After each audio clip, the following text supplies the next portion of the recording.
Well, there we go. Well, howdy, folks.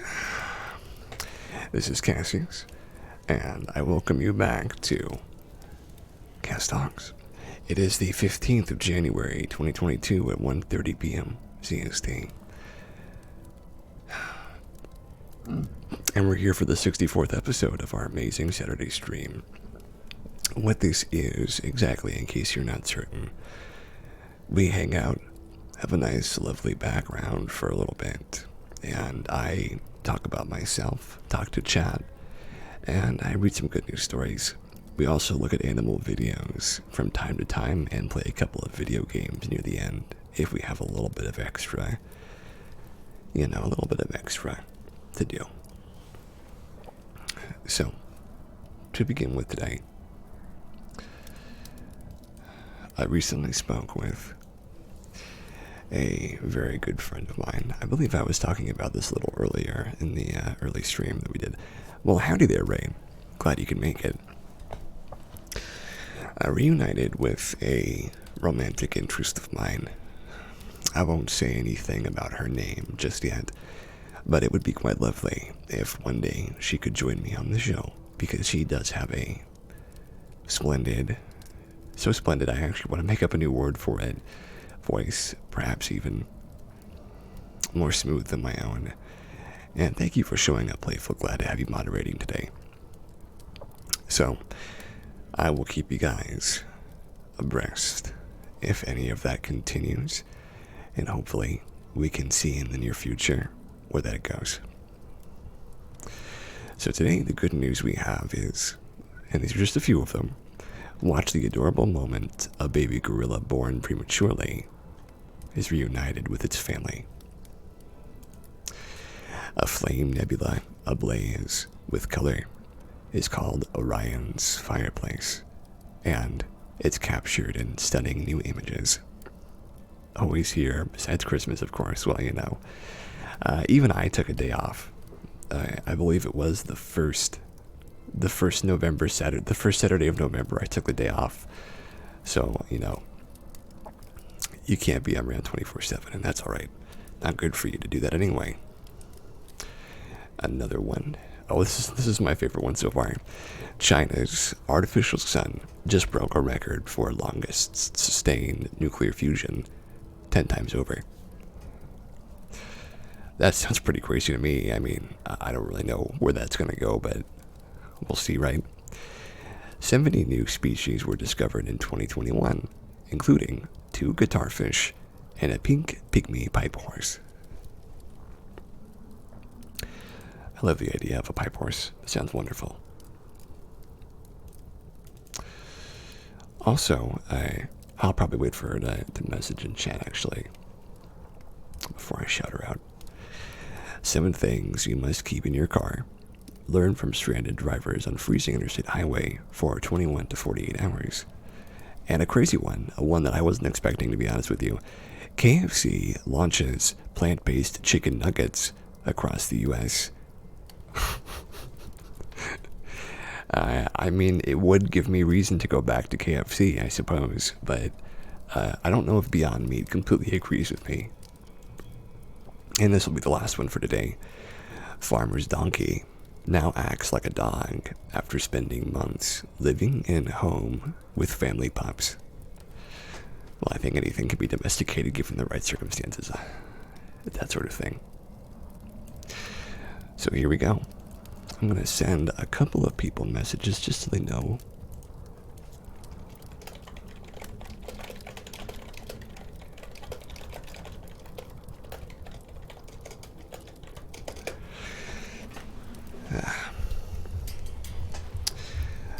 Hopefully that'll sort them out.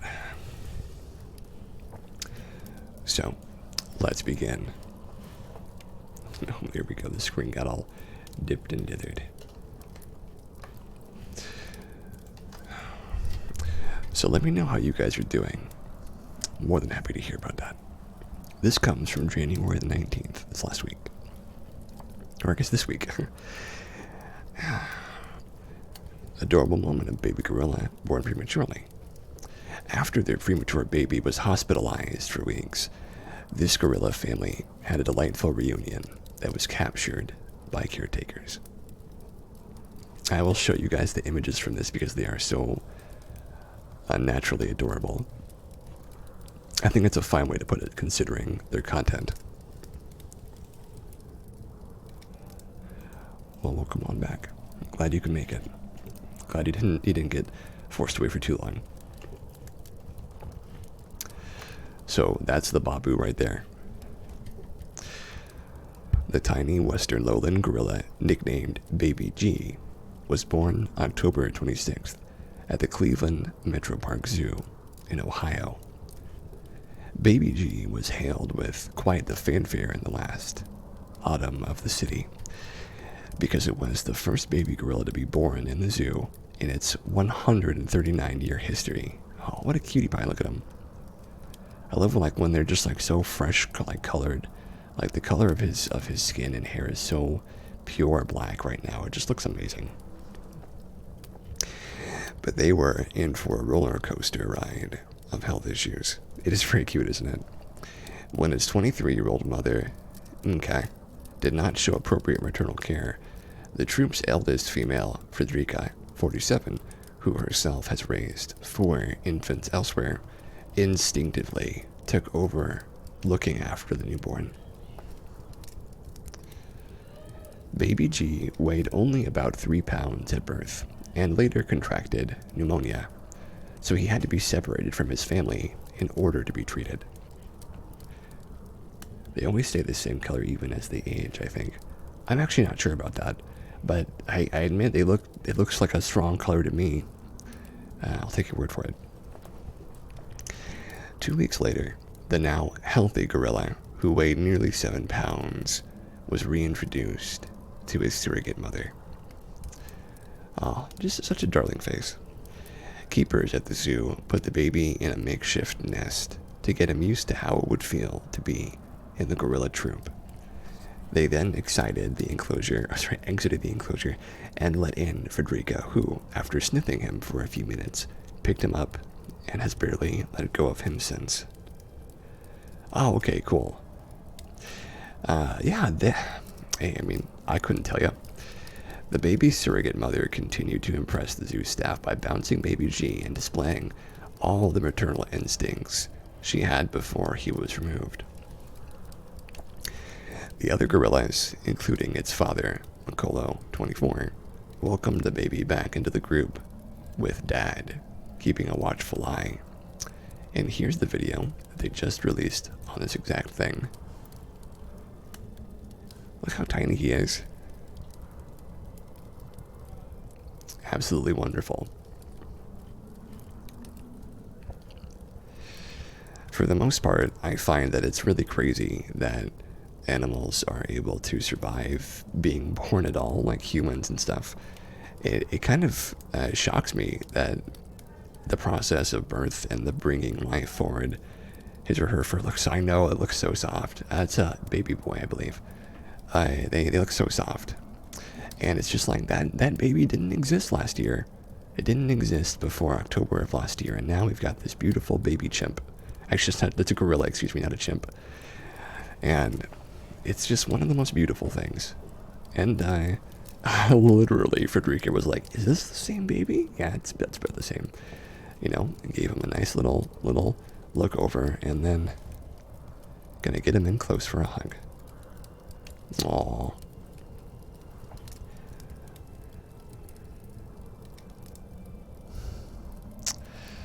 I love that. The show of care and admiration is so touching because, gorillas, I can't imagine what they're always thinking, what they're up to in their mind, but you can tell that she loves him because she's keeping him close, feeding him, making sure he doesn't get too far away, and looking at him and look at him, even playing with him. Oh, it's so lovely. Oh, I do like gorillas. Gorillas are really cute, especially baby gorillas. They do take to humans well when treated right. Oh, I know, what a cutie pie. They're very benevolent when given what they need and treated with proper respect.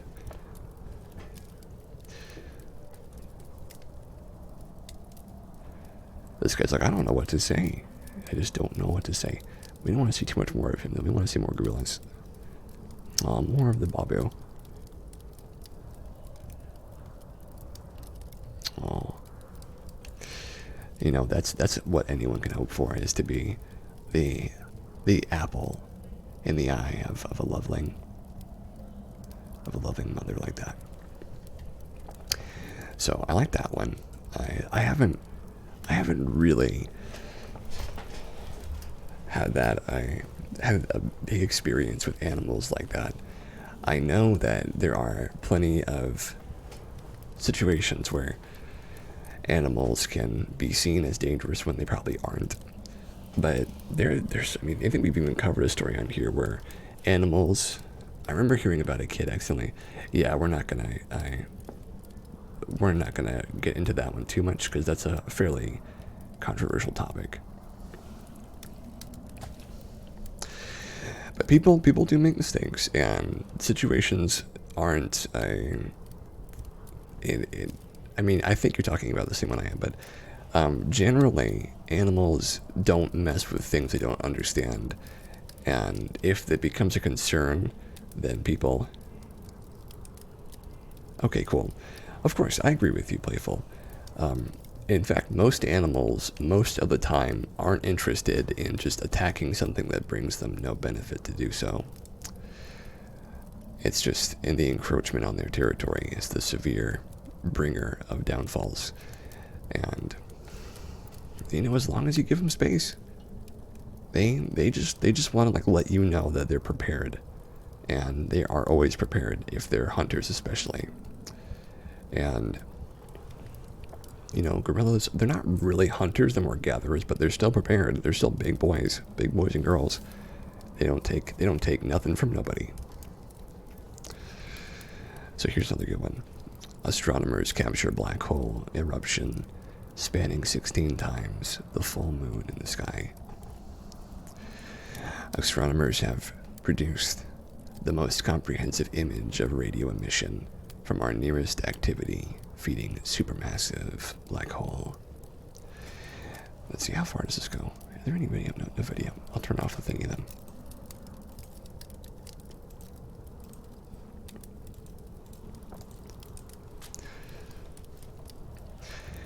The emission is powered by a central black hole in the galaxy, Centaurus A, about 12 million light years away. As the black hole feeds on infalling gas, it ejects material at near light speed, causing radio bubbles to grow over hundreds of millions of years. When viewed from Earth, the eruption from Centaurus A now extends 8 degrees from across the sky, the length of 16 full moons laid side by side.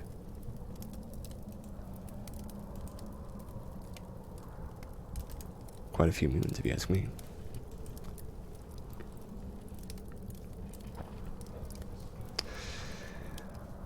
It was captured using the Murchison Wide Field Array telescope in outback Western Australia. The research paper was published in the Journal of Nature Astronomy. Lead author Dr. Benjamin McKinley from the Curtin University node of the International Center for Radio Astronomy Research said the image reveals spectacular new details of the radio emissions from the galaxy. These radio waves come from material being sucked into the supermassive black hole in the middle of the galaxy, he said. It forms a disk around the black hole, and as the matter gets ripped apart, going close to the black hole, powerful jets form on either side of the disk, ejecting most of the material back out into space. The distance of probably more than 1 million light years. Previous radio observations could not handle the extreme brightness of the jets, and details of the larger area surrounding the galaxy were distorted, but our new image overcomes these limitations. Centaurus A is the closest radio galaxy to our own, Milky Way. We can learn a lot from Centaurus A in particular, just because it is so close and we can see in such detail, Dr. McKinley said. Not just a radio, but the wavelengths of light can also be seen. In this research, we've been able to combine the radio observations with optical and X-ray data to help us better understand the physics at these supermassive black holes. Astrophysicist Dr. Massimo Gaspari from Italy's National Institute for Astrophysics said the study corroborated a novel theory known as chaotic cold accretion, which is emerging in different fields. In this model, clouds of cold gas condense in the galactic halo and rain down onto the central regions, feeding the supermassive black hole, he said. Triggered by this rain, the black hole vigorously reacts by launching energy back via radio jets that inflate the spectacular lobes we see in the MWA image. This study is one of the first to probe in such detail the multi-phase CCA weather. Over the full range of scales, Dr. Gaspari concluded. Dr. McKinley said the galaxy appears brighter in the center, where it is more active, and there is a lot of energy. Then, it's fainter as you go out because the energy's been lost and things have settled down, he says. But there are interesting features, where changed particles have re-accelerated and are interacting with strong magnetic fields. MWA Director Professor Stephen Tingay said the research was possible because of the telescope's extremely wide field of view, superb radio quiet location, and excellent sensitivity. The wide field of view and, as a consequence, the extraordinary amount of data we can collect means that the discovery potential of every MWA observation is very high. This provides a fantastic step toward the even bigger SKA. The mystery of the black hole. Lovely.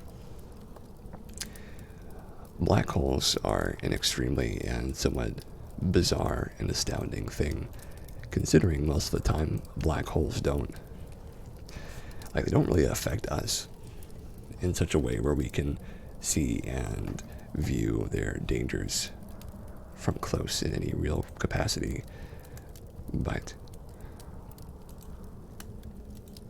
they shift and control the entire galaxy. Everything that has ever existed probably has and will become a black hole, or has had some hand in that ridiculous physical anomaly. Astrophysics certainly has a lot of work to do, but it's very exciting all the same, considering we have a lot to learn. And a friend of mine, who hopefully will be here, the Queen of Chickens is what she calls herself now, she was talking to me about the theory of being and becoming. A lovely Philosophize This podcast talked about that. Certainly, I think one day our understanding of these things will be so strange and different from the way it is now. We might look back and see ourselves as cavemen, wielding clubs and smacking instruments like calculators or telescopes in an attempt to form rudimentary, basic understandings of things that will someday seem as if it was obvious all along. But until that day, you'll keep hearing me talking about it, I'm sure. So on to our next good news story. Determined Lassie dog leads New Hampshire police back to scene of owner's car crash down a hill, from Andy Cordley on the 10th. A real-life Lassie saved the lives of two men who had overturned their Ford pickup truck and were lying injured in the cold.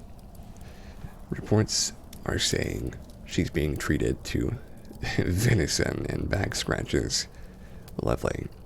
A fitting reward for the faithful canine who braved the cold and high-speed traffic to save her owner.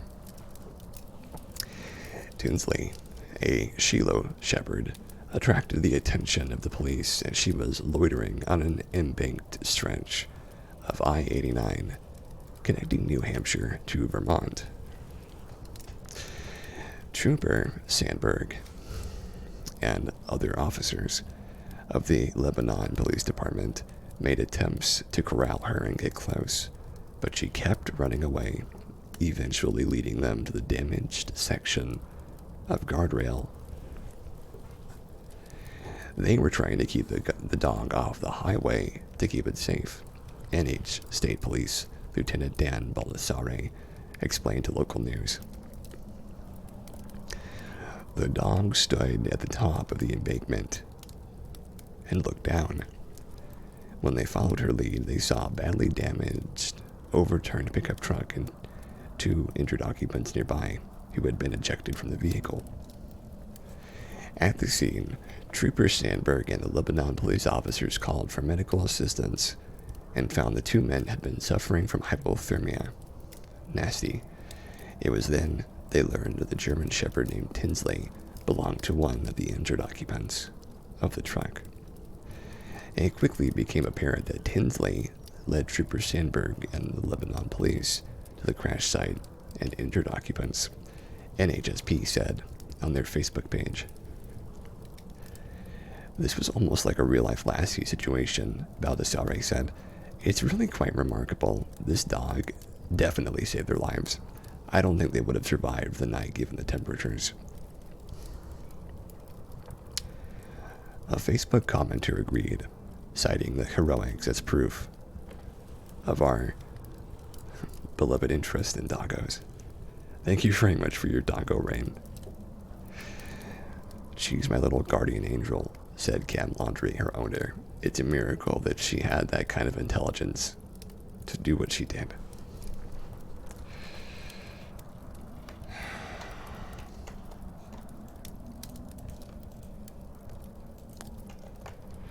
So here is that news story, just for you to see on the capture. And here is the little lassie herself.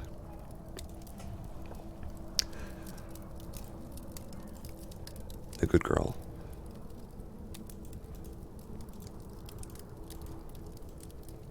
Show us the dog. Show us the dog. Aw, good girl. Very good girl. She gets all the lovings. Okay, that's it.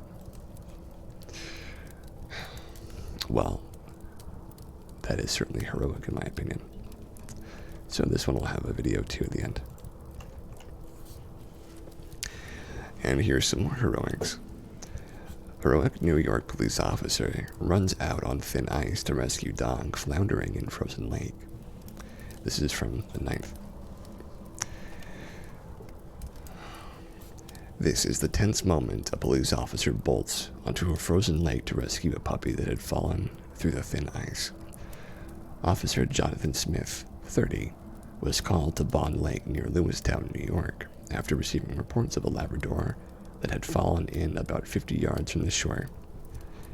In his heart-and-mouth footage captured by a fellow officer's body cam, the brave cop throws off some equipment before dashing out onto the ice without any caution for his own safety. He really loved German Shepherd fur coat, so unique to define a heroic police dog. Yeah, German Shepherds make really good canine units. They're super loyal. They're super defensive and attuned to when people need help, and they go the extra mile to get the job done. They're good boys and girls. The owner had been walking the 10-month-old pup around the lake on January the 5th when Kona spotted a distant flock of geese landing on the water and bolted towards them. Horrified, Kona's owner watched as the dog fell into the freezing water at the edge of the ice. In an email to Lewistown Police Department, the owner wrote, Although she is a strong swimmer, there was zero chance of her getting back out onto the ice, and she began to panic and tire quickly. Frantically, they called 911, and 15 minutes later, Officer Smith and two other officers from the police department arrived. Wow, she lasted a long time in that water. Good for her. Without hesitation or rescue equipment, the officer removed his vest and his belt and hustled over the ice towards an exhausted Kona. When he got close enough to her, Officer Smith grabbed the 75-pound pooch and pulled her from the water so she was able to run back over the ice to her owner.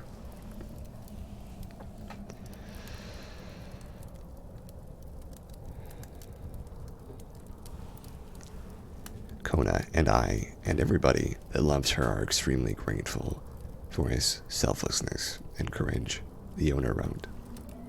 His professionalism and bravery should be applauded. I've witnessed countless acts of self-heroism. Officer John Smith's actions rank high in my book. Right, Rain, right?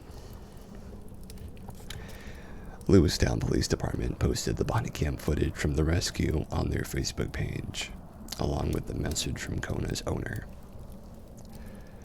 Officer Smith was also honored recently for pulling a woman from a building that was on fire in November, and he's been working at Lewistown Police Department since July of 2020. This guy's been busy. He hasn't been there that long, but he's been really busy. Here's the footage.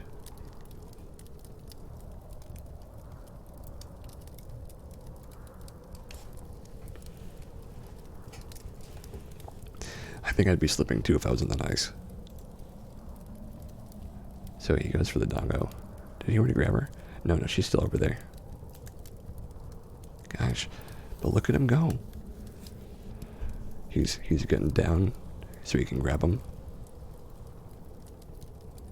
Oh, 75 pounds is a heavy lift out of water too. It's more like 100 pounds sometimes if you have a lot of water in the weight. That poor dog got lucky. It's true. It's true. Look at that. Out of the water immediately. Back in action. Hey, that's the way it's supposed to be. The police are supposed to be there in the event of an accident or in the event of something happening. And they were there that time. And this is a gorgeous looking cat. I love cats. It's not easy pulling a big animal out of water, very true. Luckily that dog was a short hair, or it would have been even harder. Shake it off, Doggo. That's pretty good. Shake it off. Yeah, it's tough. I mean, I imagine that animal is incredibly fortuitous. This is one way to put it.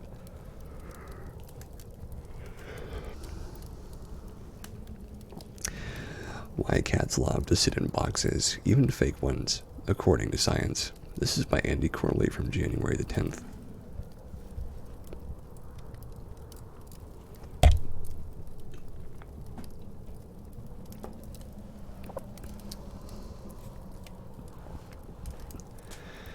Most millennial cat owners will be familiar with the phrase, "If I fence, I sense." I haven't heard that one before.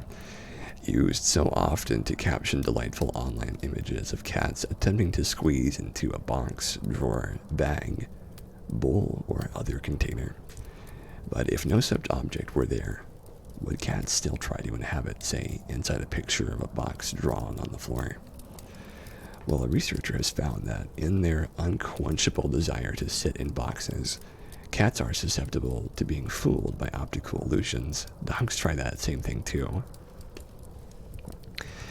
He launched a recent citizen science project that recruited cat owners to try to pull the fur over the eyes of their kitties with the Kinesia contour illusion.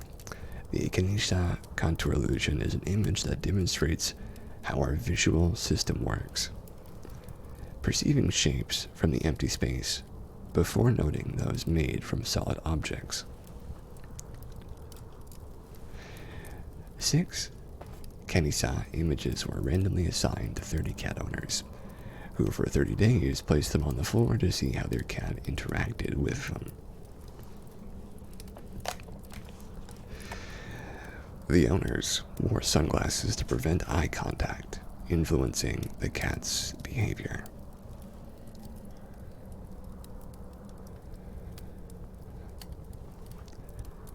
The Kenisa image was a square delineated only by 4 Pac-Man shapes forming the corners of the square. Just this was enough to bring 7 cats consistently to the perfect Kenisa square, and 8 cats to another Kenisa square in which the Pac-Man mouths were being pointed outward. Just 2 chose to sit in a misshapen square.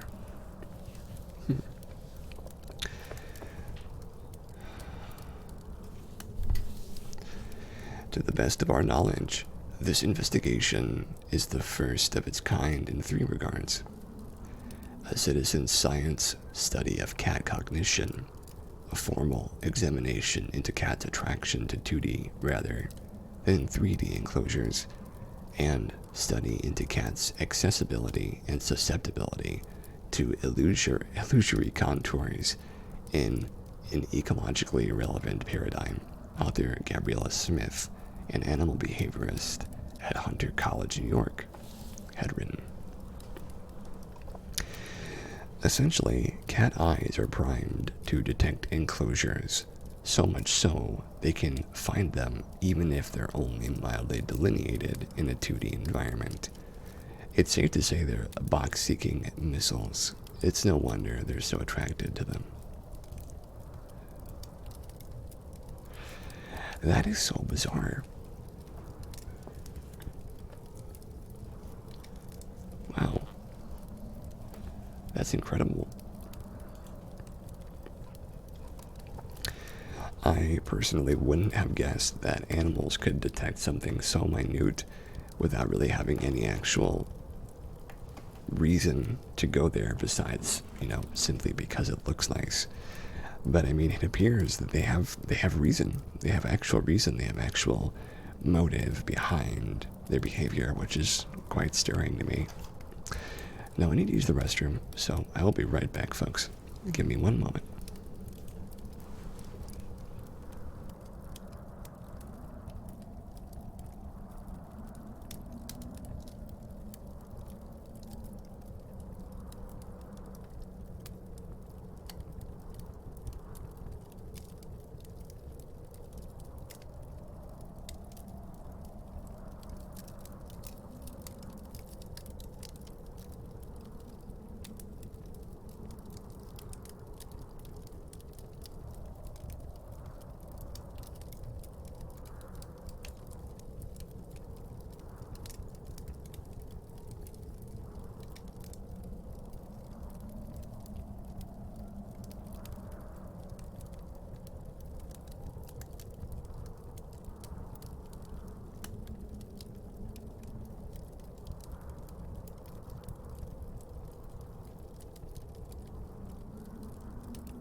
Sorry for the delay, folks. And so, here we are. There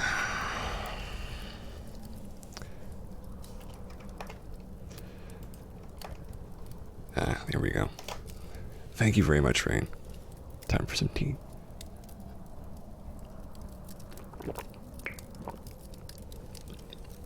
And thank you, Playful, as well.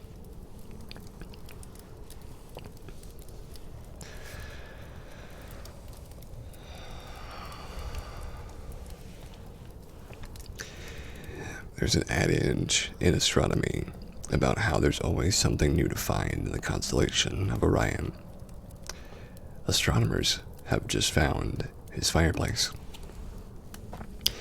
In a new series of images, the aptly named Flame Nebula is located in Orion and appears like a raging inferno as radiation released by young stars causes clouds of gases and dust to glow.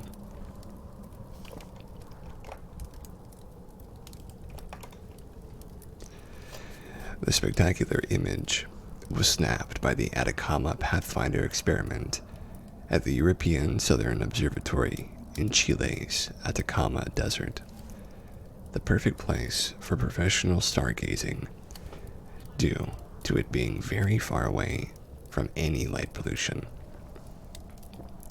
and located at a very high altitude. It's a composite image with instruments that view in radio waves, providing the blazing oranges, and second infrared spectrum telescope, providing the precise background.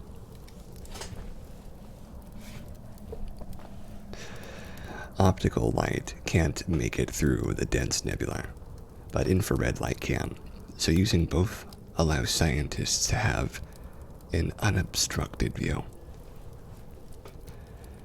Orion is one of the most famous regions in the sky, and the image contains the iconic Horsehead Nebula in the top right, in addition to the Flame Nebula. The lighter colored swirl in the middle right is the reflection of another nebula, NGC 2023.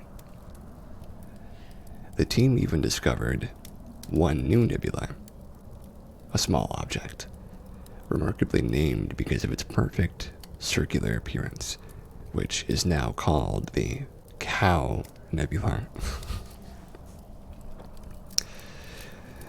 As astronomers like to say, whenever there is a new telescope or instrument around, observe Orion, there will always be something new and interesting to discover, ESO Thomas Stunk said in a statement. Nebula are often referred to as cosmic nurseries and are areas in which clouds of gas and dust coalesce into stars. This makes them extremely photogenic places, and the clouds in the image are known as the Orion Molecular Cloud Complex. Located between 1,300 and 1,600 light years away from Earth, they contain the most active stellar nursery in the solar system's neighborhood. Unlike what the fire of this image might suggest, these clouds are actually cold, with temperatures typically just a few tens of degrees above absolute zero. The different colors indicate the velocity of the gas. ESO officials wrote in the statement, "The Flame Nebula and its surroundings are moving away from us, with the red clouds in the background receding faster than the yellow ones in the foreground." You guys ready for some interesting visuals? Because I know I am.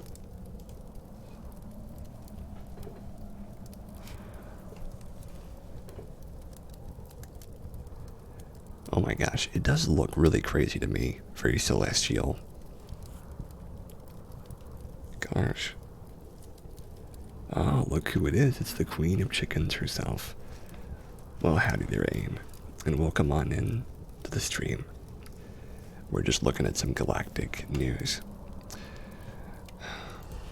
and I heard that you might have some young folks here along for the ride. If so, I hope that they're doing great, and I hope that you're all having a good time. And I've got some good news for you. Howdy, you see, and you're loving it. Let's learn some space stuff. I've got just the space thing for you then. I've got just the space thing for you.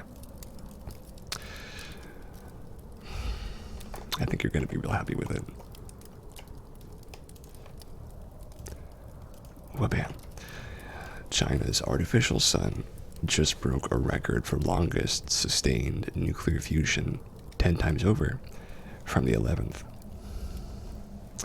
Yeah, that's what a fusion reactor looks like, my gosh. It does look like the warp engine from Event Horizon a little bit. That's the last thing I'll say about that movie, though, I promise. At the headquarters of China's most powerful nuclear fusion reactor, Chinese scientists rang in the new year. Any actual pictures in here? There's not. Okay, well, yeah, I guess I'll turn that off then. By setting a new world record for the longest sustained operation of such a reactor, beating a world record they set last year 10 times over. China's record-breaking experimental advanced superconducting tokamak East in Hefei managed to heat plasma to 120 million Fahrenheit or 70 million Celsius for around 17.5 minutes. The longest any nation has ever been able to contain a superheated plasma. The relevance is twofold. First, the longer the plasma can be contained in the reactor, the more electricity is produced. And the greater the volume of these successful tests around the world, the more the case for nuclear fusion power grows. Second, the jump in magnitude between the record set by East in July of 2021 and that of December 2022 shows just how fast this technology is advancing. We achieved a plasma temperature of 120 million degrees Celsius for 101 seconds in an experiment in the first half of 2021. This time, steady-state plasma operation was sustained for 1,056 seconds at a temperature close to 70 million degrees Celsius, laying a solid scientific and experimental foundation toward the running of a fusion reactor, said Gong Xiansu, a researcher at the Chinese Academy of Sciences Plasma Institute. Here's how it works. Nuclear fusion reacts, and a reactor is often called an artificial sun.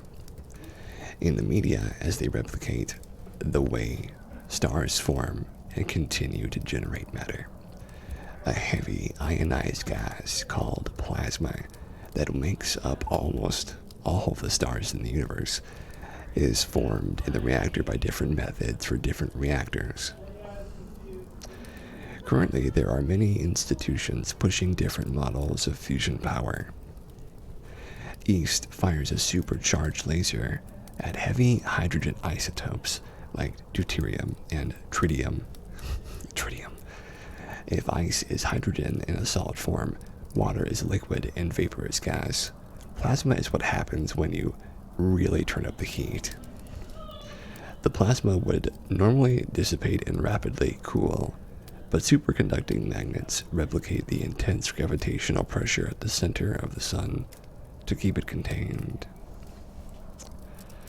Once contained under this pressure, which is tens of thousands of times stronger than the Earth's, the atomic nuclei of the hydrogen atoms overcome their magnetic resistance and push against each other under the heat to fuse, hence the name fusion.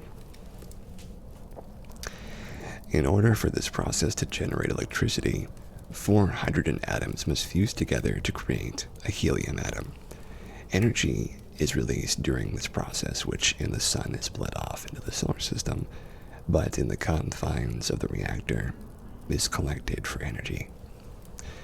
Considering the gravity and price tag of these experiments, it seems valuable to question why. Nuclear fusion power generates no emissions, except for helium. Most operators are preparing to adapt seawater as a fuel source rather than uranium or plutonium, as seawater contains a bit of deuterium and tritium.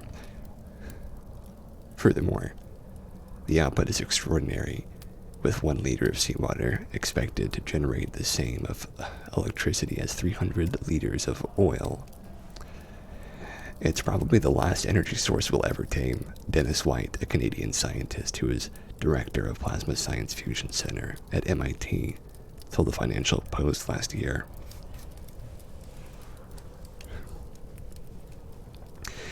I think the trajectory of taming fire, and then from there, it finally completes in fusion, because we'll have tamed the energy source of the stars. It's an interesting concept. I've also heard of the crazy idea of black hole energy, which I have no idea if that's even possible, right? I have no idea if it's even possible, but if it is, it's certainly interesting. I have a very lovely story that I think you'll like, though. A young woman makes a special pouch for her cat to take him traveling around Italy, his new favorite hobby. This is from the 12th.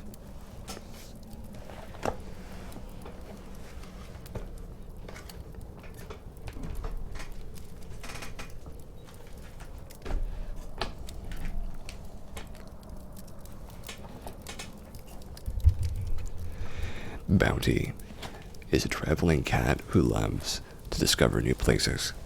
Snuggled up in his special backpack slung over on her Doina Muravishi, he is enjoying cycling tours of Italy, mountaineering and camping, all the while seeing sights that would make the front page of National Geographic. Just recently, Bounty has presumably become the first house cat to summit La Gruneta, a 7,100-foot mountain in the Italian Alps, without even a meow of protest, as La Repubblica reports. Oh, what a good boy. 4 months ago, Muravshi, I know, right? Saved Bounty as a 1-year-old kitty heading to a cat sanctuary, as in America, black cats in Italy suffer the lowest adoption rate, which is ridiculous because I love black cats. And many have to wait until adolescence to find homes. I handmade a special pouch for him because cat carriers are not adapted to certain journeys, joked Muravshi, who documents her travel with Bounty on her Facebook page. Together, we've already gone on trips of more than a month.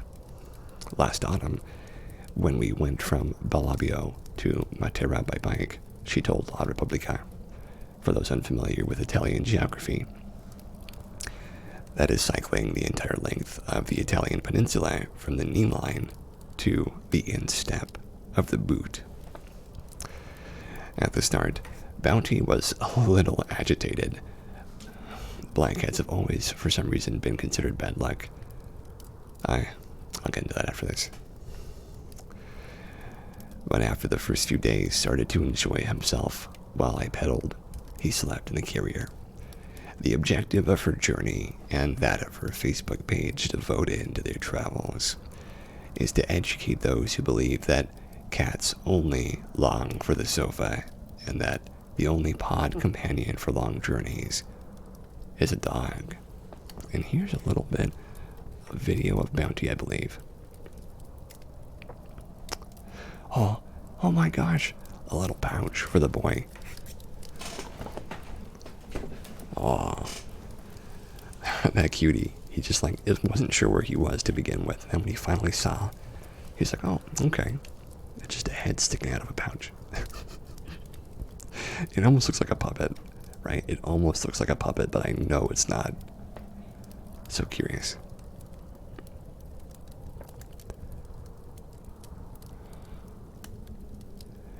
He's extraordinarily well trained to be able to to just like hang out in there and not have a big problem with it. He's just, just hanging. No problem here. Oh my gosh. Aww. It's because they're usually compared to be the companions of witches. Wizard. Male sign. I agree with you. Ain has a very good point. I know, what a sweet boy. What a sweet boy.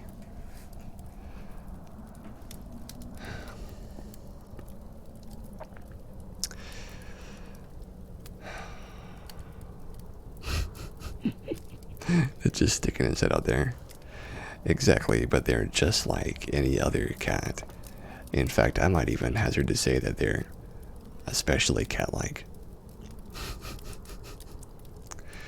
Though this one does look a bit mischievous.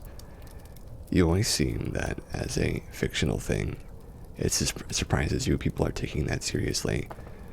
So, there is a kind of a strange cerebral thing that happens when you see certain animals. People feel this way around ravens too, but probably not as strongly.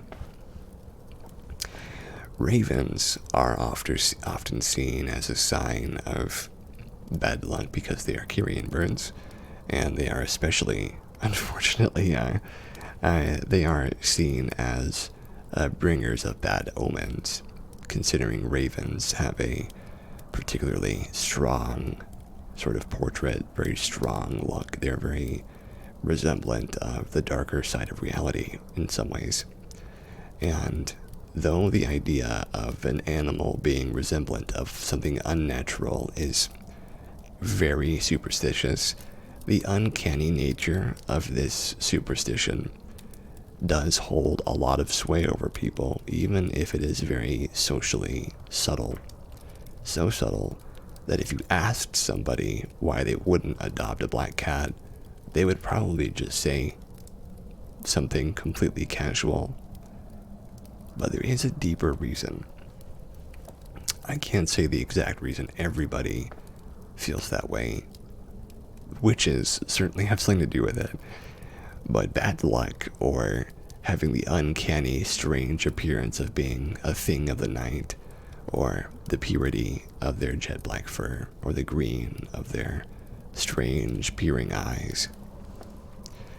Either way, people see black cats as a sign of a kind of, I would almost say, drop of ink into maybe what their perspective is, right? Because you don't really see that many black cats for the most part. When you see a black cat, it brings up all kinds of societal norms, all sorts of media that have all dragged the idea of what a black cat is through different labels and through different ideas. And most of those things have not been positive. Though I personally thought Sebastian, I believe his name was, from, I believe it was Teenage Witch, Sabrina the Teenage Witch, one of my favorite cats of all time. But for the most part, people do tend to think that cats possess kind of an abnormal sense of existing in that weird state between being animal and human, where they're almost intelligent enough to be human, but maybe not quite. And black cats, I think, prey on a similar level of uncanniness. And it's so subtle that people don't even think about it. I feel like I'm opposite, though. I love black cats. I love seeing how powerful and how exaggerated and how strange they might look in certain situations. Though, I have to admit, seeing a black cat popping its head out of a bag is a little strange to me. That's the only thing I can say negative about that story, though. But that's what I think. And ooh, we have some animal news. Some lovely animal news. But I'll finish up by saying, if you can help it, make sure you take those black cats and give them a forever home, because they deserve it just as much as any other animal. 70 new species were discovered in 2021 including 2 guitarfish and a pink pygmy pipe horse from the 12th. From the lowlands of Madagascar to Easter Island's coral reefs, dozens of new flora and fauna were added to the scientific tree of life in 2021, proving that our vast and dynamic planet still contains unexplored places with never-before-recorded plants and animals. Researchers at the California University of Sciences announced the 70 new plant and animal species, including 14 beetles, 12 sea slugs, 9 ants, 7 fish, 6 scorpions, 5 sea stars, 5 flowering plants, 4 sharks, 3 spiders, 2 sea pens, 1 moss, 1 pygmy pipe horse, and 1 Sicilian, I don't know how to say that word. More than a dozen Academy scientists and several dozen international collaborators described the new species, which were discovered on 5 continents and 3 oceans. Researchers sifted through forest floors, ventured into vast deserts, and dived into extreme ocean depths. Our relationship to nature improves with each new species, deepening our understanding of how our planet works, said Dr. Shannon Bennett, Academy Virologist and Chief of Science. The Easter egg weevil. Among the new discoveries was Pachyrhynchus obumanovu, a brightly colored Easter egg weevil from the forested mountaintops of the Philippines. At 3,000 feet, 914 meters above sea level, the weevils live in the canopy of the moist, moss-covered cloud forest. Unlike most weevils, which tend to be a single color, P. obumanovu boasts complex patterns of iridescent yellows and greens. Its coloration mimics the traditional garments of its namesake, the indigenous Obumanovu tribe. Dr. Cabras, who named the species, believes the power of a name can instill a sense of pride and stewardship for a species within a community. P. obumanovu was found in a small patch of primary forest, one of the few remaining in the region due to centuries of farming and overlogging. The pink pygmy pipe horse, Silex tupario manai, a new species of pygmy pipe horse, the close cousin to seahorses, was the first new genus of pipe horse to be reported in New Zealand in 100 years. That's very good. Academy Research Associate Dr. Graham Short noted, "The discovery underscores how little we know about the reefs of New Zealand. We've been exploring for centuries. If you dive a little deeper, I expect we'll identify several more new species of fish." The blue-spotted guitarfish. Ichthyology Research Associate Dr. David Ebert described 2 blue-spotted guitarfish from Madagascar. Acroteriobatus and Andy Sabini, and Socotra, Acroteriobatus stemani. Oh my gosh, I can't believe I got that. These are coastal rays with elongated bodies and flattened heads that resemble guitars. Because of their close proximity to humans and ability to be easily fished, these shark-like rays are among the most endangered of all cartilaginous fish, a class that contains sharks, rays, and chimeras. Dr. Ebert's conclusion that there are in fact 2 distinct species has helped to spur Madagascar's first national plan of action to protect sharks and rays.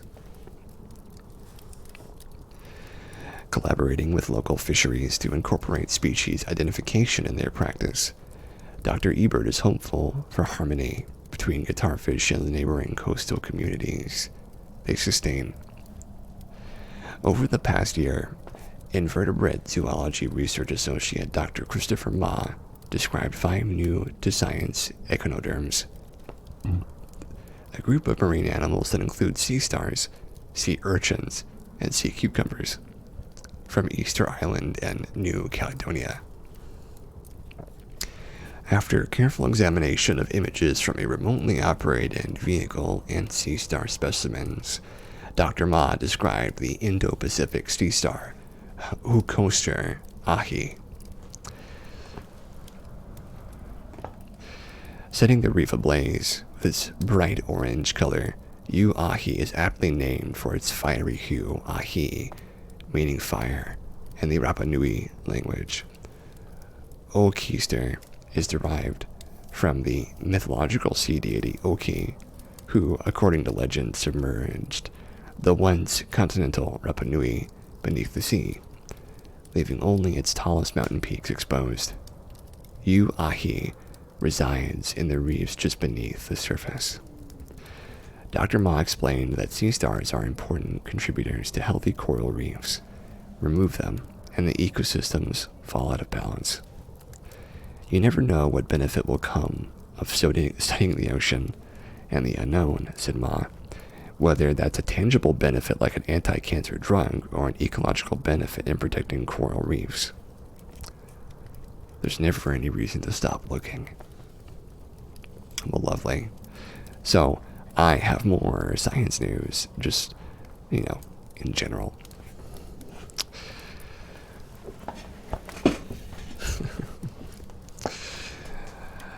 A new study further resolves Stephen Hawking's black hole paradox with string theory.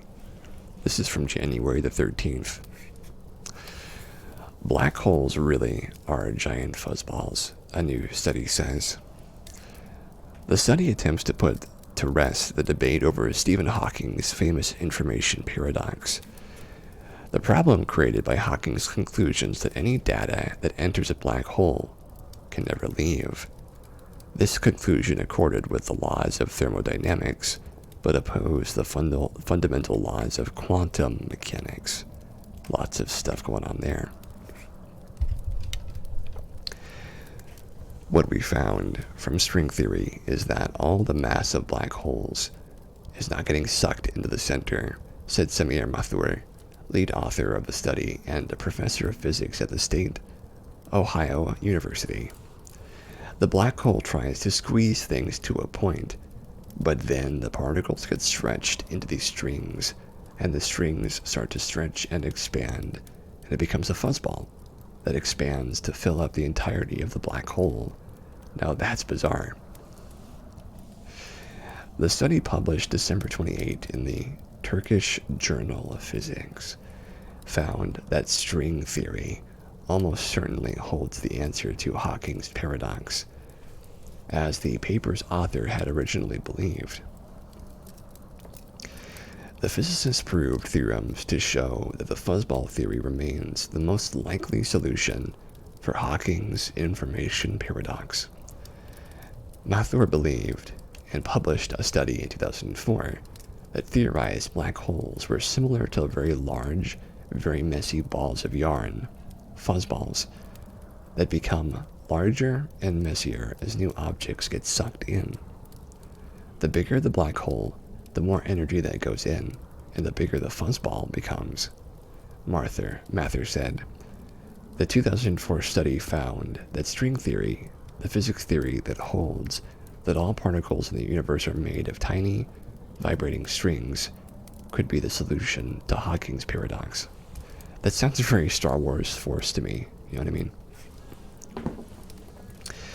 With this fuzzball structure, the whole radiates like any normal body, and there's no puzzle. After Mathur's 2004 study and other similar works, many people thought the problem was solved, he said. But in fact, a section of people in the string theory community itself thought they would look for a different solution to Hawking's information paradox. They were bothered that in physical terms, the whole structure of the black hole had changed. Studies in recent years attempted to reconcile Hawking's conclusions with the old picture of the hole, where one can think of the black hole as being empty space with all its mass in the center. One theory, the wormhole paradigm, suggests that black holes might be one end of a bridge in the space-time continuum, meaning anything that entered a black hole might appear at the other end of the bridge, the other end of a wormhole, in a different place in space and time. Not sure I believe that one myself. In order for the wormhole picture to work, though, some low-energy radiation would have to escape from the black hole at its edges. This recent study proved a theorem, the effective small corrections theorem, to show that if that were to happen, black holes would not appear to radiate in the way that they do. The researchers also examined physical properties from black holes, including topology, change in quantum gravity, to determine whether the wormhole paradigm would work. In each of the versions that have been proposed for the wormhole approach, we found that the physics was not consistent, Mathur said. The wormhole paradigm tries to argue that, in some way, you could still think of the black hole as being effectively empty with all the mass in the center, and the theorems we prove showed that such a picture of the hole is not a possibility. Yeah, I never really bought into that one myself. So let's look for a good animal one.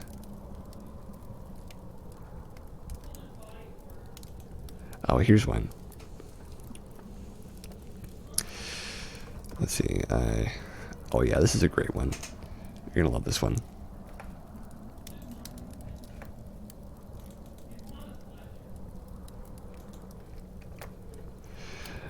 Farmer's donkey now acts like a dog after spending months living in home with family pops. From the 15th. A donkey ditched its mom and now thinks it's a dog after it was raised among pooches. John Newdall and his partner Cressini Pervenis live on England's east coast, and when they saw the mother of a miniature mule rejecting her own foal, they decided to hand-rear him in their homes. 3-month-old Kai had a tough start to his life after his mother turned on him. Fred Cressini and dog trainer suggested a hands-on approach. The pair fitted the foal with a doggy diaper and shared caring duties over the next critical 6 weeks. I went to the pet shop and bought him the big dog nappies because you don't want donkey baby poo all over the house, John 64 told SWNS News. In the first days, 40-year-old Cressini fed Kai with milk from his estranged mother through a tube to ensure the youngster got the right nutrients. She kept him on that for 2 to 3 weeks. She was feeding him every hour at the time. She was like a zombie. Soon, Kai began playing with their dogs and began exhibiting hound-like behavior. Kai now comes running with the dogs whenever John whistles. He even started playing with a ball and everything, and now I can go for a walk down the road and he'll follow me like a dog. He would come back in the house every evening because he also needed human contact. If I get in my van to go out, he'll see it going and chase after the van. He's certainly a character. Oh, what a good boy.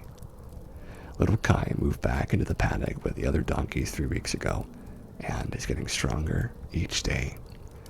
He's grown up, he's got all of his teeth, and he's eating well. He's going to live. That's the main thing. The main concern was to keep him alive. What an excellent picture. I just love animal cooperation like that, where it's like animals that normally you wouldn't see them hanging out together are suddenly just having a great time, and showing that it's possible for animals to get along even in these bizarre circumstances. Not too bad at all.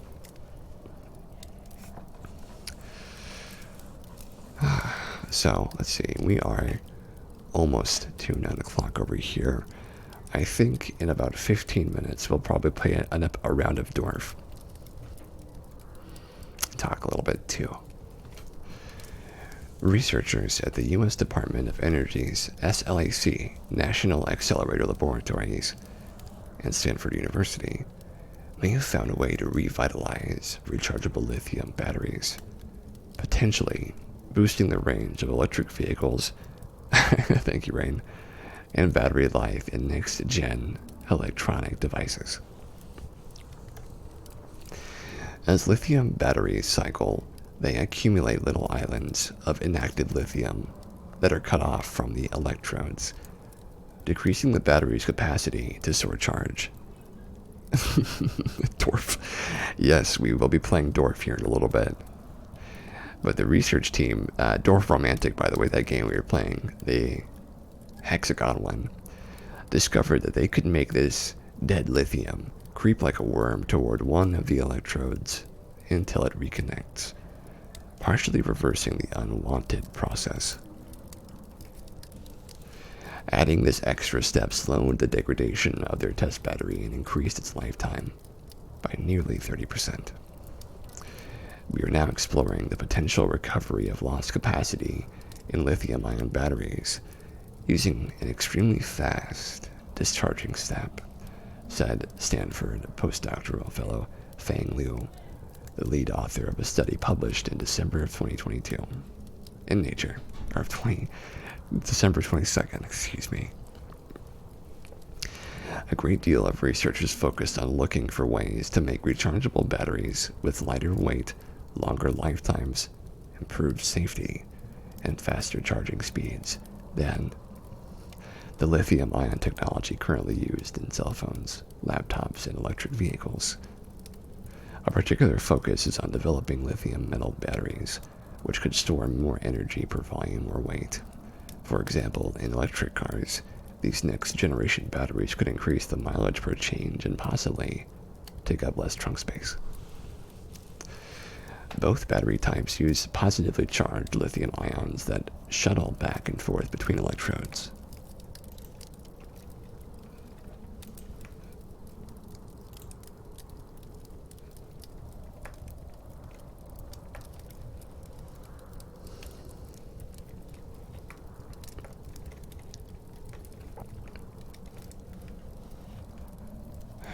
Excuse me about that. Where is my... There's...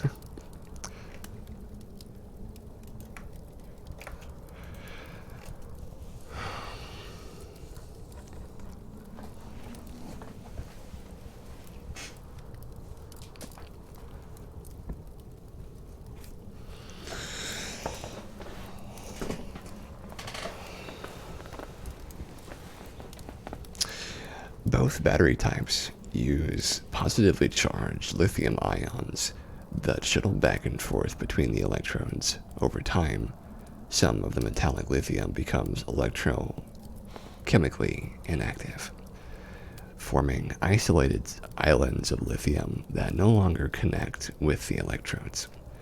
This results in a loss of capacity and is a particular problem for lithium metal technology and for the fast charging of lithium-ion batteries.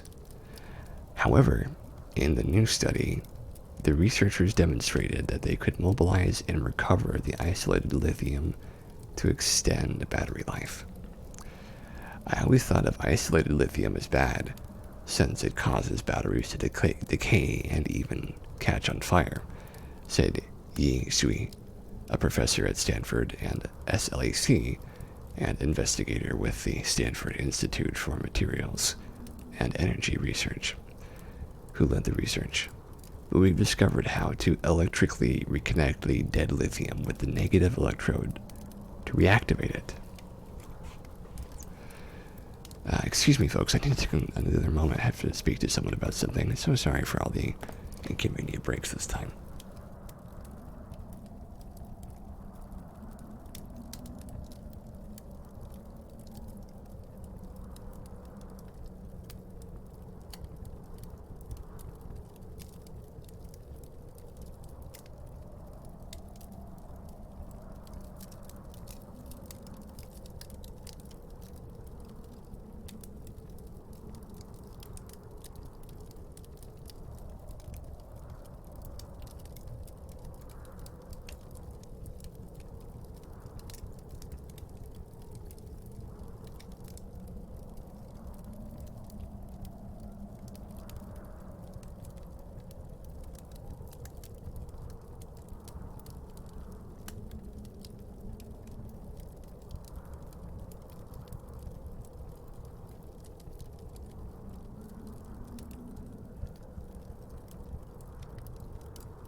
So sorry about that, folks. I have been having to go back and forth from my computer more than I'd like to in this stream. We'll finish off this one, and then we'll get into some dwarf.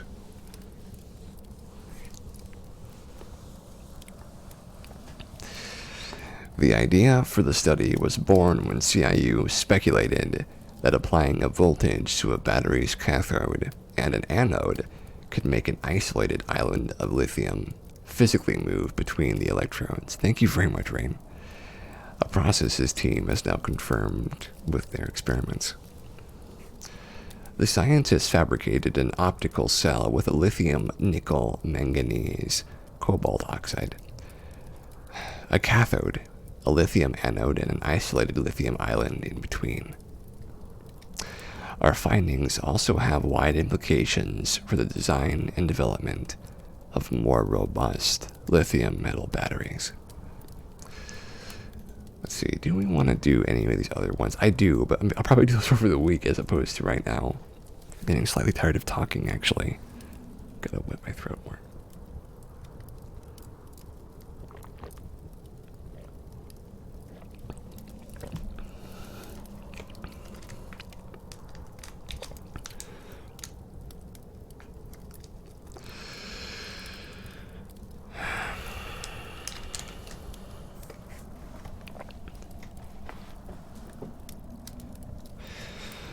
Alright, so we are going to do a bit of dwarf, a little bit of dwarf, which will mean that we're going from this to something a little different.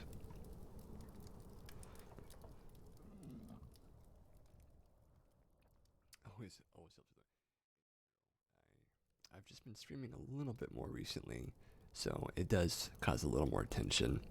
I find it tough to drink hot teas. I find it difficult to drink those. I could see where that would help you.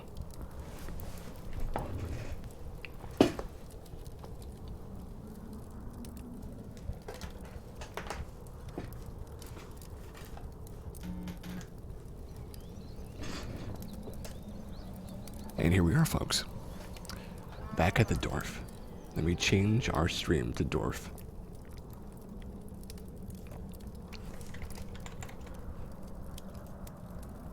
Hot tea is new too. There we go. So, out with the old, in with the dwarf. We've gotten 5 of these figured out. Nice. I didn't know we had so many.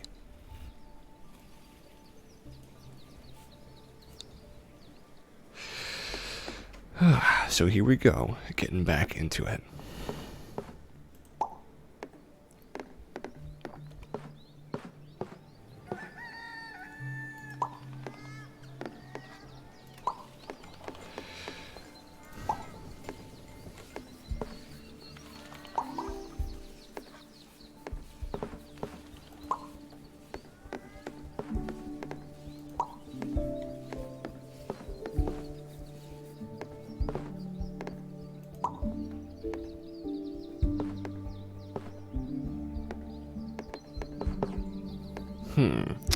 Well, there's something already. I'm not sure if I want to stop that. Oh, look, a secret. A secret thing. A big secret boy. I love that I found those secrets. It makes me very happy.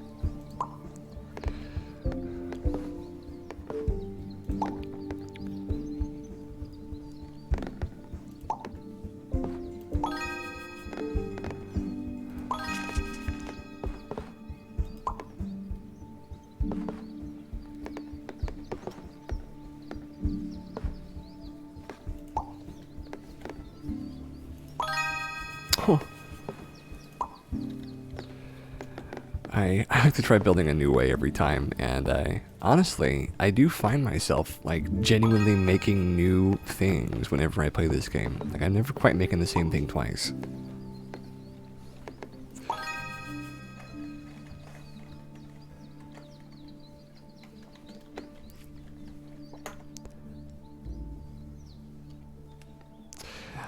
The little train is so cute. I think so too. I think it's absolutely dashing. What have we found? Look at this. Wow. Okay, we're going to connect some homes to that right away. Right away. There we go.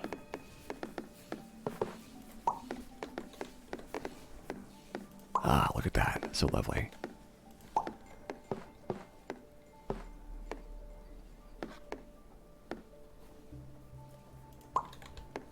Let's see. It wants less than this. How much does it want? So it wants 6 and then it wants to cut off. Okay. That's fine. Fine with me.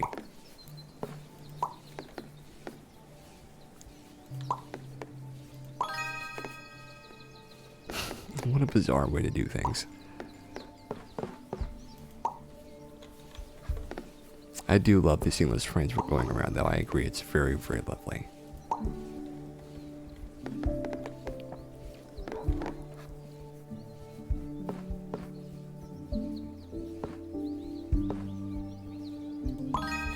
There we go. I think that's gonna do it for us.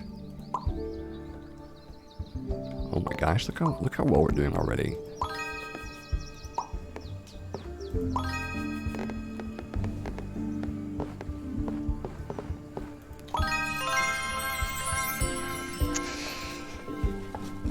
Challenge unlocked. Puzzler 1. Place 25 consecutive tiles without connecting any incompatible edges.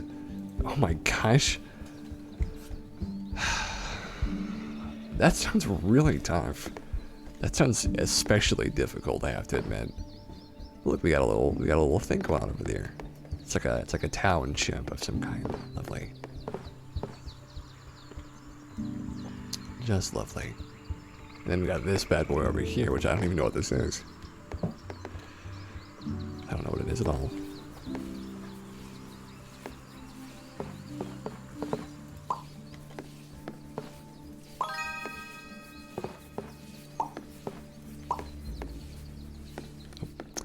This is a good place for this one, I think. There we go.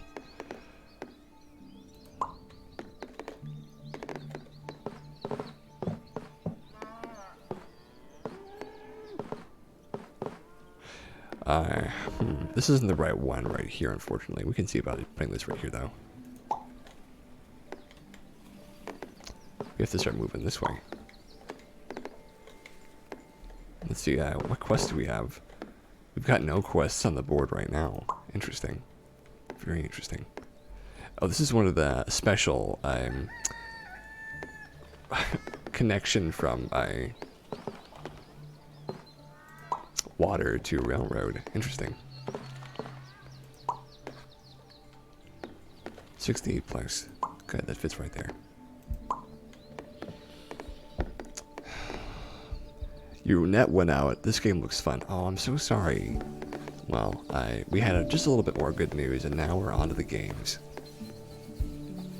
But welcome back.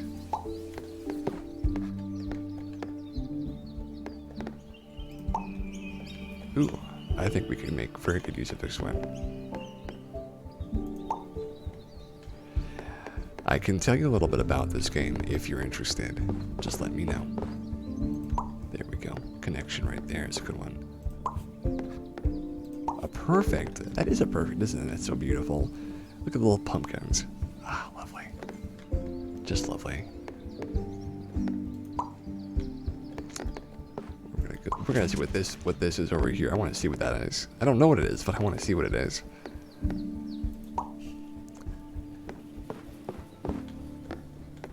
We're gonna find out. Add at least 16 water pieces to fulfill this quest. Oh, sure, we can try, can't we? And this one wants a 219 place. And it wants to be ended eventually. Okay, so let's find some ending connections for this one. Where's the next one we can worry about? We'll worry about that one in a little bit, I think. We'll worry about that one later. For now, we're just going to focus on what we can get. Oh, it's getting snowy over there. Lovely. Just lovely.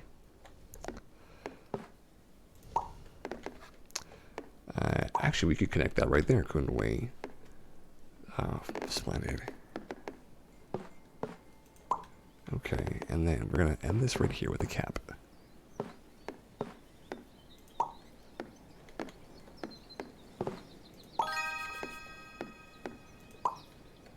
And then this one wants only 13 connections. Only 13. And then it wants to be capped off right after.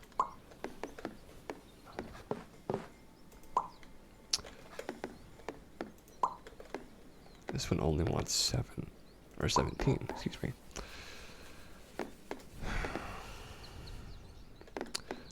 So we gotta focus on this one here now too. There we go.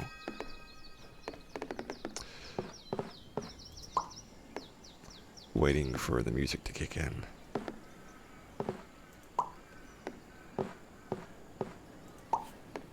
Oh, perfect, lovely. Is this gonna connect these two? It does. Ah, that's so lovely. I am just such a fan of that. I want to end it right there, but that's not gonna help us at the moment. It works so well though. Darn. I will end it. I can't help it. It's such a good ending right there. Such a good ending.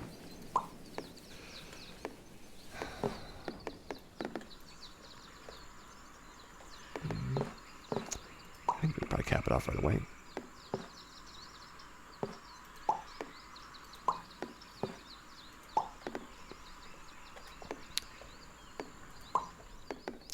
I feel like I'm going faster and faster at this game as time goes on, just from how much I've been playing it and how well I know it at this point.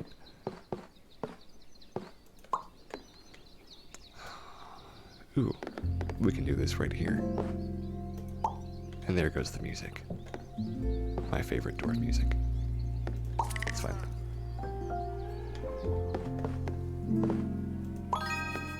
This one wants 105. Still a good reason to keep this around. Right there.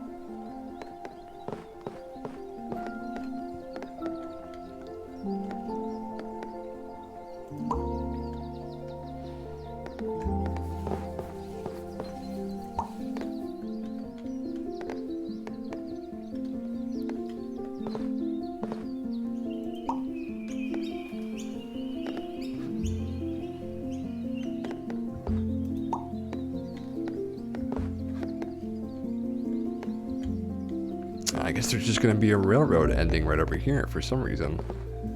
Not sure what that's going to turn into just yet. Not just yet. This one only wants 24. So we're going to put it over here for that matter. And this is an 18 pluser, so that's very good for what we're trying to do.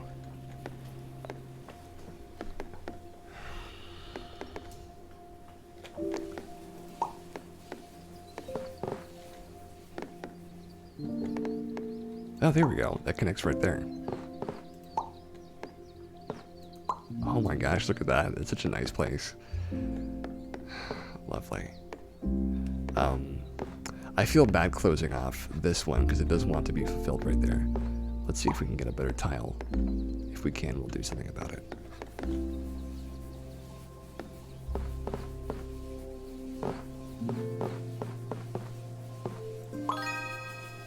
Oh man. It's so difficult to close those off after they've helped you so much. This one's almost finished though, luckily. And then we want this one like right here-ish.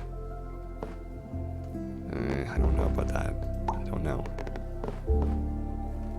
Oh, let's do it. Let's cap it. Don't want to worry too much about making it perfect just yet. And this one's worried about these spots right there. Okay. right there. And then let's worry about capping this off.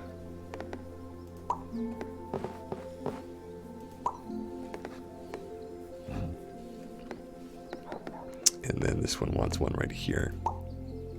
And we're good on grain right now. Let's start making a grain boy over here just in case. Oh, look, it's the railroad that goes nowhere. I do like those. They make no sense, but they are fun. We just got the Analyst Challenge. Collect 120 points with a single tile placement. Oh gosh, I don't know what that's going to look like. Gosh golly.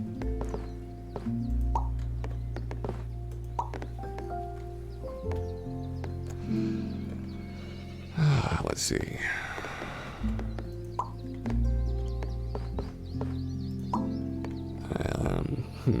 Where are we going next? So we want to close these off pretty soon.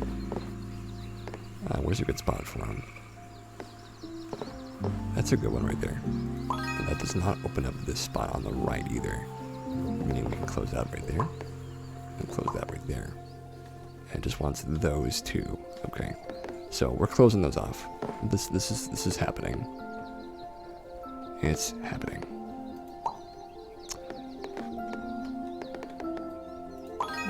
Lovely.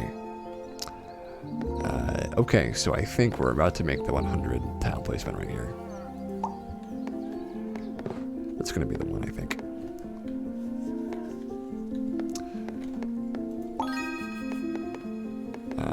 Let's see. Oh, wrong spot. My bad. My bad. This is a right there and a right there. Yeah, this is a good spot for that. We need a 24 for this one. That'll do fine there. Yeah, that'll do fine there. And then we'll go right there. We need something right here. I don't know what's going to fit there, though. Let's see, and this one needs something right here to close that off. And then what? What's the other ones it needs? Just these two. So it needs these two right here, and we need to get 8 in the span of those. Okay, I think we can manage that.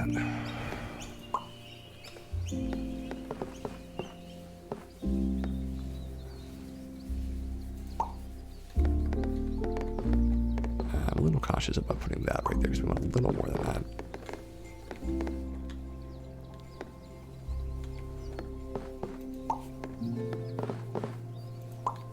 And then the final capstone right there.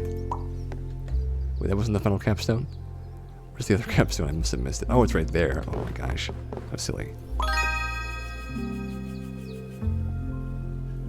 I wonder if that was the one I was talking about. I don't think that was enough, unfortunately, for the challenge. It's still very good, though. I'm still very happy with that. Oh, this one's 25 plus. I've got just the thing for you, buddy. I've got just the thing for you.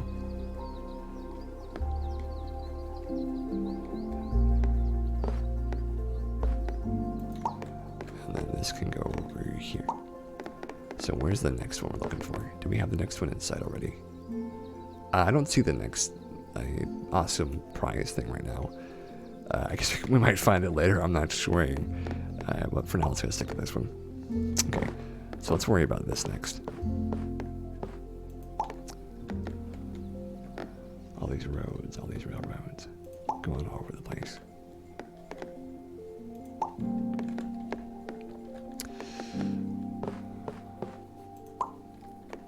118. I guess it's a good thing we kept this one open, isn't it? Just for the moment.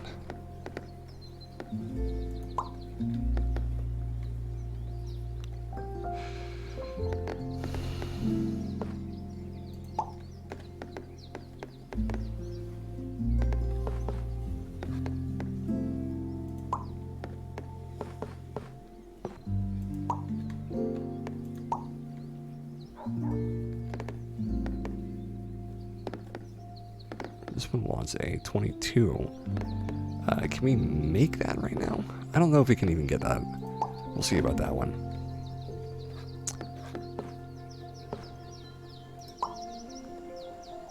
This one was a 16 only.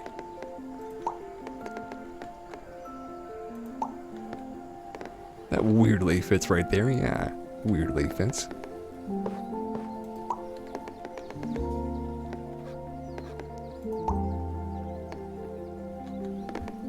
We can do another house here. Oh my gosh.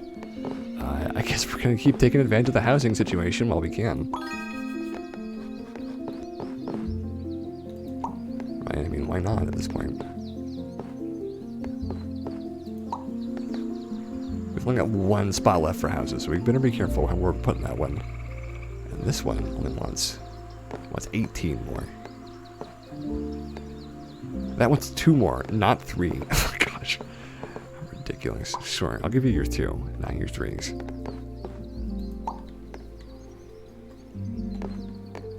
Let's see. There we go. And then we can cap it off just like that. Get ourselves uncancelled from Dwarf in an instant. Come on, we gotta find. So we have to break this one, and then place something better right next to it. We can come pretty close, but I don't know if we're gonna get there just yet.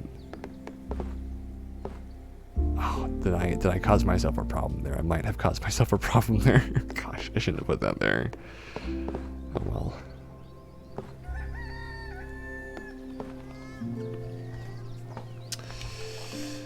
I don't think I can do this properly now, unfortunately. Ah, that's too bad. I'll worry about that later. I'll worry about that later. A 215. Well, it's too bad we didn't keep the other one, but we still got this, so that's something.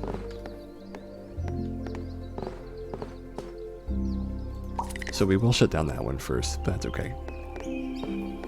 Save this over here. Put this next to it. Oh, we're dropping a little low. Hate to see us go below 25. It's sort of cancellation territory, if you ask me.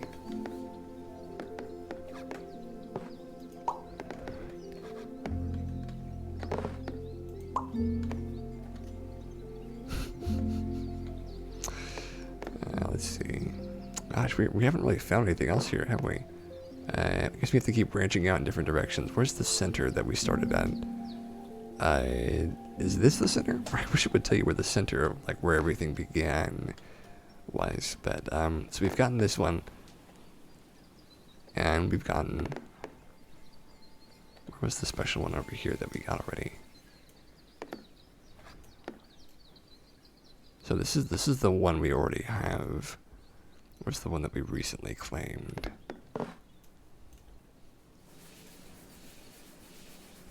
I don't actually see it. I don't remember what it was.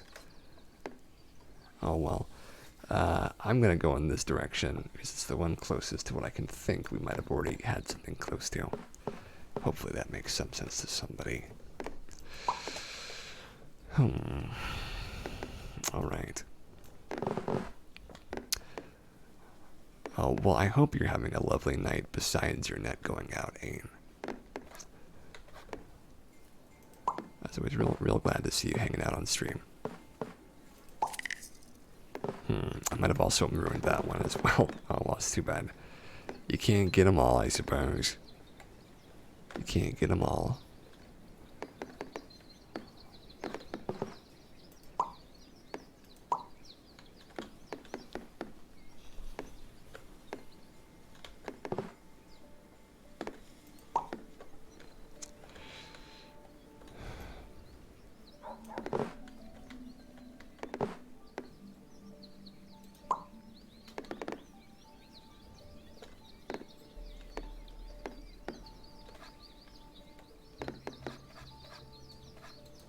That's a weird place for that. That might come back to bite me later. It might really come back to bite me later.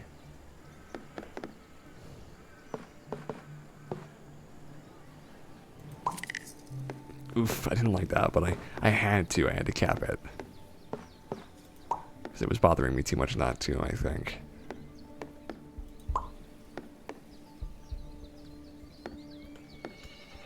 would that fit? That wouldn't fit there, unfortunately. Uh-oh, I think we're getting canceled here pretty quickly. We did get those 2 wonders, though. But I want to keep looking for more wonders, because I'm sure more of them are out there. I'm not sure where to look for them, though, to be honest with you. I'm really not sure where to look for them. It's kind of tough.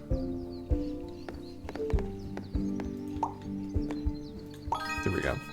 Slight uncancellation.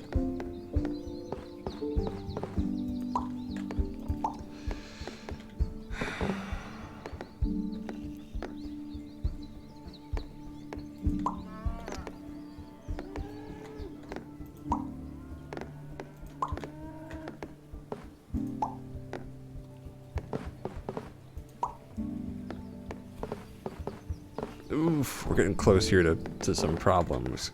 Some real problems. I think the game might be ending very soon, unfortunately. That's my fear that I have in this moment. Yeah, I think we caused ourselves too many problems. If we can find one thing right here, we'll get a few of them back. But I think the game is ending, unfortunately.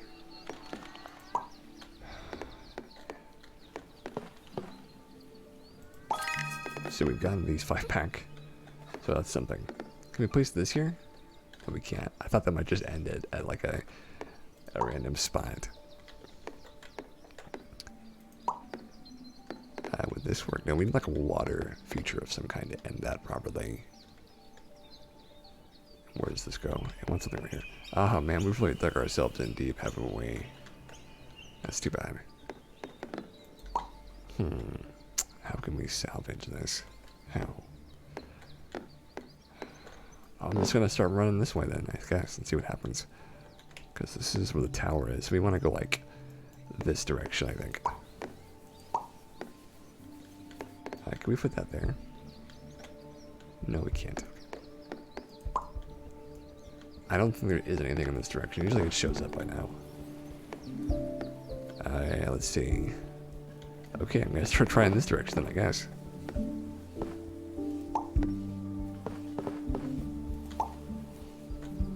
No, I think we've got the end of it, unfortunately. I think that's it.